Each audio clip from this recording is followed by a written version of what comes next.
ప్రభాస్ కథానాయకుడిగా హను రాఘవపూడి దర్శకత్వంలో ఓ చిత్రం రూపొందుతుంది. మైత్రి మూవీ మేకర్స్ నిర్మిస్తున్న ఈ సినిమాలోని కీలక సన్నివేశాలను ప్రస్తుతం రామోజీ ఫిలిం సిటీలో తీర్చిదిద్దుతున్నారు. జైలు నేపథ్యంలో సాగే ఈ పోరాట సన్నివేశాలను ప్రభాస్ తదితరులపై తెరకెక్కిస్తున్నారు.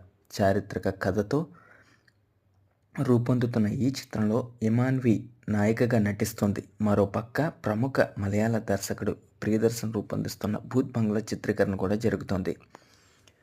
ఎవరికైతే ప్రభాస్ తాలూకా పూర్తి వీడియో కావాలనుకుంటున్నారో వారు కామెంట్ సెక్షన్లో తెలియజేయండి. మీ యొక్క ఇంట్రెస్ట్ని బట్టి నేను ప్రభాస్ గారి మీద పూర్తి వీడియో చేయడానికి నేను ఆశ చూపెడుతున్నాను. ఈ సినిమాలో నటిస్తున్న హీరోయిన్ ఇమాన్వి గారు ఒక ప్రొఫెషనల్ డ్యాన్సర్. అయితే ఆమెకి ఇన్స్టాగ్రామ్లో 7,70,000 మంది ఫాలోవర్స్ ఉన్నారు. అలాగే యూట్యూబ్లో కూడా 10 లక్షల మంది పైగా ఫాలోవర్స్ ఉన్నారు, సబ్స్క్రైబర్స్ ఉన్నారు. ఆమె జస్ట్ 29 ఇయర్స్. ఈవిడ ఢిల్లీకి చెందిన వాళ్ళు. ఇటువంటి ఎన్నో ఇంట్రెస్టింగ్ టాపిక్స్ కోసం please subscribe my channel and also like and share.